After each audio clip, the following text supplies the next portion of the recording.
Hi viewers, welcome to our channel. ఏపీలో తిరుపతి లడ్డు కల్తీ వ్యవహారం అప్పుడు ఎంత సెన్సేషన్ క్రియేట్ చేసిందో మనందరికీ తెలిసిందే. సో సుప్రీంకోర్టు రియాక్ట్ ఒక సిట్ని కూడా ఏర్పాటు చేసింది. అయితే ఫైనల్గా ఇప్పుడు ఆ సిట్ రంగంలోకి దిగింది అని అంటున్నారు. మరి ఏం జరిగే అవకాశం ఉంది, సిట్ ఎటువంటి ఇన్ఫర్మేషన్ బయటకైతే పాస్ చేసే అవకాశం కనిపిస్తుంది? ఇప్పుడు ఇదే అంశం మీద డిస్కస్ చేయడానికి ప్రజెంట్ మనతో పాటు జగదేవ్ గారు సీనియర్ జర్నలిస్ట్ ఉన్నారు. వారిని అడిగి ఒకసారి తెలుసుకుందాం. నమస్కారం సార్. సార్, ఫైనల్ గా సిట్ ఇప్పుడు రంగంలోకి దిగింది. ఈ తిరుపతి లడ్డు కల్తీ వ్యవహారం పైన ఇన్వెస్టిగేషన్ స్టార్ట్ చేయబోతుందంటూ వార్తలు అయితే వినిపిస్తున్నాయి సార్. సో మరి ఇది ఇన్వెస్టిగేషన్ ఎలా సాగబోతుంది, మరి ఏమి ఫలితాలు తీరబోతున్నాయని చెప్పేసి ఒక చర్చ, ఆసక్తి అయితే అందరిలో ఉంది. మరి మీరేం చెప్తారు సార్ దీనిపైన? ఇది ఆల్రెడీ ఎప్పుడో స్టార్ట్ చేయాలి. మరలా దీన్ని కోర్టుకి వెళ్ళారు కాబట్టి కోర్టు అనుమతితో ఒక ఇద్దరు సిబిఐ వాళ్ళని, ఇద్దరు సిట్ అధికారుల్ని, ఒక ఫుడ్ కు సంబంధించిన అధికారిని, ఒక 5గురిని కీలకమైన వ్యక్తులు, ఇంకా వాళ్ళ అండర్ లో మళ్ళీ ఒక ఇద్దరు సిఐలు, ఒక 5-6 ఎస్ఐలు, ఆ విభాగం అంటే ఆ ర్యాంక్ వాళ్ళు కూడా తీసుకున్నారు. అంటే ఒక్కోసారి ఎలా ఉంటుందంటే ఏకకాలంలో ఎక్కడెక్కడ దర్యాప్తు చేయాలనుకున్నప్పుడు బృందాలుగా విడిపోయి వెళ్తారు. అలా వెళ్ళేటప్పుడు ఖచ్చితంగా ఈ టీం అవసరం ఉంటుంది. అయితే మొదటి నుంచి చెప్పుకొచ్చేది ఏంటంటే లడ్డూకి సరఫరా, లడ్డూ తయారీకి కానీ లేదా స్వామివారి కైంకర్యాలకి, స్వామివారికి నైవేద్యం సంబంధించి ఏవైతే కొన్ని ప్రసాదాలు, నైవేద్యాలు సమర్పించడం ఉంటుందో అటువంటి సందర్భాల్లో వాడే నెయ్యికి ఖచ్చితంగా మంచి నెయ్యిని ఇవ్వాలనేది ఒక ఉంది. అది ఎప్పటి నుంచో నందిని నెయ్యి అనుకుంటా, కర్ణాటక వాళ్ళది. మనకి ఇక్కడ విజయ స్టేట్ తెలదు, వాళ్ళకి నందిని అని అంటారు. మరి స్టేట్ దా లేదంటే ఒక రైతుల సమాఖ్యతో సంబంధించి. సో ఆ నందిని నెయ్యి ఎప్పటి నుంచి ఉన్నదాన్ని గత ప్రభుత్వం దాన్ని ఎందుకు ఆపించేసి పెద్ద డ్రామాయే నడిపించారు. డ్రామా ఎట్లా నడిపించారంటే ఫస్ట్ ఎక్కడో ఛత్తీస్గఢ్ కాదు, దాన్ని ఏమంటారు, ఉత్తరాంచల్లో ఎక్కడో అక్కడ నుంచి తీసుకొచ్చిన నెయ్యిని తిరుపతిలో ఒక అవుట్కట్స్ లో ఉన్న ఒక నెయ్యికి సంబంధించి ఏఆర్ నెయ్యి అనేది ఉందట, అక్కడికి రావడం, అక్కడ నుంచి మరలా తమిళనాడు వెళ్ళడం, తమిళనాడు నుంచి ఇక్కడ నుంచి అక్కడికి ఇంకో రూపాయి పెంచుతూ అక్కడ నుంచి మళ్ళీ ఇక్కడ తెప్పించుకున్నట్టుగా చేయడం, ఇంత చిందరవందరగా చేశారు అంతా. అంటే ఓవరాల్ గా చూస్తే నెయ్యి అనేది మినిమం కాస్ట్ ఎక్కడైనా సరే, ఇప్పుడు మనకి బాక్సుల్లో, షోరూముల్లో, అంటే కిరాణా షాపుల్లో దొరికే దాంట్లో చూస్తే జెర్సీ గాని, దొడ్లా గాని రకరకాలు ఉన్నాయి కదా, మన అమూల్ గాని, వీటన్నిటి జిఆర్బి అని కానీ ఏవో రకరకాలు ఉన్నాయి. ఈ అన్ని నెయ్యిలకు సంబంధించి చూస్తే మాక్సిమం వాల్యూ, మినిమం వాల్యూ 600 ఉంది నెయ్యి కిలో. ఆ పైన 600, 800. మనకి అక్కడ స్వచ్ఛందంగా ఆవు నెయ్యి కావాలంటే 1500, 1200 తక్కువ ఏది లేదు.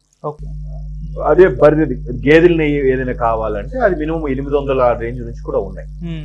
సో వీళ్ళు మొత్తానికి ఏదో మేనేజ్ చేసి 600 నుంచి మినిమం నుంచి కాస్ట్ ఉన్నాయి. అవి బాగానే ఉన్నాయి, అవి నిల్వ ఉన్నా పాడైనట్టు కానీ కల్తీ స్మెల్ రావడం కానీ అవి ఏం జరగట్లేదు. ఇవి 600 ప్రోడక్ట్ నుంచి ఉన్నది. సో ఇంకా తక్కువకి 300కే అట్లాగా సంపాదించుకోవడం, దాన్ని మళ్ళీ వేరే ఎంత రేటు కొన్నామని చూపించుకోవడం, ఆ హుండీ వచ్చేది స్వామివారి హుండీ ద్వారా వచ్చే ఆదాయమే కదా ఇవన్నీ కూడా. వీళ్ళు ఎవడూ పాకెట్లో పెట్టట్లేదు. ఏ ప్రభుత్వం కూడా దానికి ఈసారి దేవాలయం టీటీడీ ప్రక్షాళనకో, టీటీడీ డెవలప్మెంట్ కో ఇన్ని కోట్లని ఏ గవర్నమెంట్ బడ్జెట్ లో ఇవ్వడం లేదు. మరి తిరిగి ఇవ్వకపోగా అక్కడి నుంచి తీసుకోకపోతే సంతోషం, తీసుకుంటున్నారుగా. ట్రిప్కి అన్నగారు, జగన్ అన్నగారు వచ్చి 600 కోట్లు, 700 కోట్లు, 1000 కోట్లు తీసుకెళ్లిపోతుండేవారట హుండీ ఆదాయం అని. ఎందుకంటే ప్రపంచంలోనే అత్యధిక రాబడి గల దేవాలయం కదా తిరుమల తిరుపతి దేవస్థానం. సో దాని మీద కన్నుపడింది. ఎందుకంటే మళ్ళీ అక్కడ మళ్ళీ చాలా మంది అన్య మతస్థులు, ఈ టాపిక్ కూడా వస్తుంది, అది వేరే సబ్జెక్టు. సో వేరే ఇతర మతస్థులు ఈ దేవుడితో ప్రసాదము, ఈ దేవుడికి దండం పెట్టరు కానీ ఈ దేవుడికి వచ్చిన హుండీ తీసుకెళ్లిపోవచ్చు, దేవుడికి వచ్చిన హుండీలో వచ్చే సొమ్ము ద్వారా వచ్చే పథకాలు మాత్రం మనం తీసుకోవచ్చు, అప్పుడు తప్పు లేదంట. సో ఇట్లా జరుగుతున్న నేపథ్యంలో మొత్తానికి ఆ ఏఆర్ నెయ్యి ఏదైతే ఉందో మళ్ళీ తమిళనాడులో వేరే పేరు ఉంది, రకరకాలు ఉన్నాయి. ఇది ఆల్రెడీ 2 months బ్యాక్ ఇప్పుడు జరిగింది, నేను మర్చిపోయాను. అయితే ఈ ఉత్తరాంచల్ నుంచి ఇక్కడికి నెయ్యి రావడం, అక్కడ అంత తక్కువకు దొరకడం, మళ్ళీ ఇక్కడికి వచ్చిన తర్వాత వీళ్ళు తమిళనాడు పంపించి 351 రూపాయలు తమిళనాడు పంపించి అక్కడ నుంచి 352 రూపాయలకి టీటీడీ దేవస్థానం కొనుక్కోవడం, ఇదంతా రచ్చ రభసంతా మనం న్యూస్ లో చూసాం. ఎందుకు ఇలా చేశారు? నిజంగా ఇది ఉత్తరాంచల్ నుంచి ఎక్కడి నుంచో ఉత్తరప్రదేశ్ పైన అక్కడి నుంచి వచ్చిందా, లేదంటే ఇక్కడే లోకల్ గా ఏమైనా కల్తీ చేస్తూ అలా చేశారా? అంటే వర్స్ట్ కేసులో చీప్ అండ్ చీప్ లో చూసుకుంటే 600గా అమ్మే నెయ్యి కన్నా ఇంకా 300కి 350కి దొరుకుతుందంటే ఖచ్చితంగా ఇప్పుడు మనకి విజయవాడలో ఫేమస్ నిజంగా ఉంటారండి ఈ ఫుడ్ సంబంధించి చెప్తున్నాం, వీరమాచినేని గారు ఇంటర్వ్యూ వీడియోస్ చూడండి, ఆయన చెప్పాడు కదా ఏమండి పల్లీలు కిలో 150 కదా, లేదా రిఫైండ్ ఆయిల్ గింజలు ఒక 200 ఎంతో కిలో, అవంతా తీస్తే రిఫైండ్ ఆయిల్ 100 రూపాయలు లీటర్లకు వస్తుందండి. ఇప్పుడు ఇంటికి పెరిగాయి 130. ఆయన సబ్జెక్ట్ చెప్పే టైంకి 80 రూపాయలు 90 రూపాయల లీటరు. 200 రూపాయలు కిలో ఉన్నదానికి 200 రూపాయలకి పిండి తీస్తే మాక్సిమం 1/2 కిలో వస్తుందేమో, లేదా 3/4 కిలో వస్తుందేమో. లీటర్ ఎలాగ వచ్చేస్తుంది అంటే ఆల్మోస్ట్ ఆ లీటర్ అంటే 910 గ్రాములు. సో ఇంత ఎలా వస్తుంది అనేది ఆయన లాజిక్, అది మంచి వ్యాలిడ్ పాయింట్. జనాలకి నిజాలు అక్కర్లేదు కదా, అంతా మ్యాజిక్లు ఇవే కావాలి, ఏదో సినిమాలో డైలాగ్ అన్నట్టుగా. సో మొత్తానికి ఆ నెయ్యిని 300-350కి ఎలా తీస్తున్నారు? ఇంకా ఏవేవి కలపపోతుంది తక్కువకి వస్తుంది. డైరెక్ట్గా అక్కడి నుంచే తీసుకోవచ్చుగా. దానికి మళ్ళీ లేబులింగ్ మార్చో పేరు మార్చేసో తమిళనాడు పంపించి మళ్ళీ అక్కడ నుంచి ₹1 ఎక్కువ, అంటే తిరుపతి బార్డర్ నుంచి తమిళనాడుకి అంటే రాష్ట్రం దాటి వెళ్ళడానికి ₹1 ఖర్చు అవుద్దా? ఆ ₹1 ఎక్స్ట్రాకి వీళ్ళు అమ్ముకుంటున్నారా ఎంత ఈజీగా? అంటే ఏదో మతలబ్ అయితే జరిగింది, అది చెప్పట్లేదు. పోనీ వీళ్ళకి సంబంధం లేదు, కింద స్థాయిలో ఎవడో కక్కుర్తి పడ్డాడు, వాడు ఎవడైనా సరే మేము శిక్షించండి, వాడిని వదలకండి అని స్టేట్మెంట్ ఇచ్చేస్తే అయిపోయిందిగా. వైసీపీ వాళ్ళు కానీ జగన్మోహన్ రెడ్డి కానీ ఆయన అలా పెట్టలే, మేం చేయలేదు, ఇదంతా ప్రజల్లో వచ్చిన రెచ్చగొట్టే ప్రయత్నం చేస్తున్నారు. నీకెందుకు ప్రాబ్లం? కింద స్థాయి తోసి వచ్చిగా. ఇప్పుడు ముత్యాలమ్మ గుడి ఉంది, ఆ ఎదవ ఎవడో విగ్రహాన్ని ధ్వంసం చేశాడు, వెంటనే ముస్లిం సమాఖ్య వచ్చి ఏం చేశారు? ఆడు ఎవడైనా సరే శిక్షించండి, మేము ఫుల్ మద్దతు సపోర్ట్, అయిపోయింది కదా. అంటే దాంట్లో వాళ్ళ ప్రమేయం లేనట్టే కదా. ఎంటైర్ మతాన్ని ఎందుకు లాగుతున్నారు? అలాగే ఇక్కడ కింద స్థాయిలో ఎవడో కక్కుర్తి పడితే ఎంటైర్ పార్టీని ప్రభుత్వాన్ని ఎందుకు కించపరచాలి? ఎందుకు అవమానంగా మాట్లాడగలగాలి? సో సంబంధం లేదు కాబట్టి ఆడు ఎవడైనా సరే ఆయన ఉద్యోగం తీసేయండి, ఆడి శిక్ష విధించండి అని ఒక్క స్టేట్మెంట్ ఇచ్చేస్తే ఈ రభసే లేదుగా. అంటే వాడిని వెనకేసుకొస్తున్నారంటే అర్థం ఏంటి? మీరు చెప్తేనే ఎంప్లాయీస్ చేశారు, అది ఇప్పుడు సిట్ ద్వారా ప్రూవ్ చేయగలగాలి, ఒక్కొక్కడిని లాగాలి.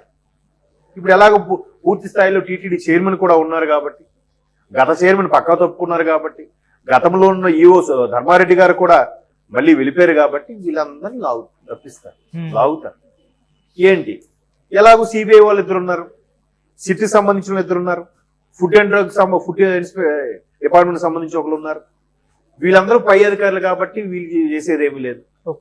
సో ఇవన్నీ ఈ అవకతవకలన్నీ కూడా ఎందుకు ఎక్కడ జరిగాయి అనేది ఆల్మోస్ట్ ఆల్ మీడియాకే 50% ఆఫ్ ఇన్ఫర్మేషన్ వచ్చేసింది. రిమైనింగ్ 50 అనేది సాక్ష్యాధారాలతో ప్రూవ్ చేయాలి.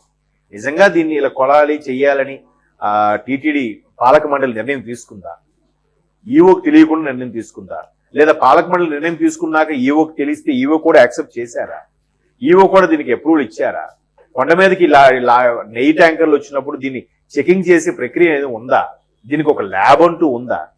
అసలు ల్యాబే లేదు. దానికి ల్యాబ్ అన్ని చెక్ చేసి వస్తాయని చెప్తున్నారు వీళ్ళు పచ్చిగా. ల్యాబ్ అనేది ఉందా ఎప్పుడైనా మనం చూసామా? ఒకవేళ పైన టీటీడీకి సంబంధించిన ఏదైనా దాన్ని ఏమంటారు డైరీ ఫామ్ లాంటిది ఏదైనా ఉంటే ఖచ్చితంగా దానికి లాక్టోమీటర్ నుంచి అంటే పాలలో నీరు కలిపే శాతం నుంచి పాలు కల్తీయా నెయ్యి కల్తీ వరకు కూడా అన్ని ల్యాబ్ పెట్టేవారేమో. అది లేనే లేదు. అదే కదా చర్చ సర్వత్రా సోషల్ మీడియాలో కూడా. ఇంత మెయింటైన్ చేస్తున్న టీటీడీ ఎన్నో సత్రాలు, గుడులు, బడులు, దేవాలయాలు మెయింటైన్ చేస్తున్న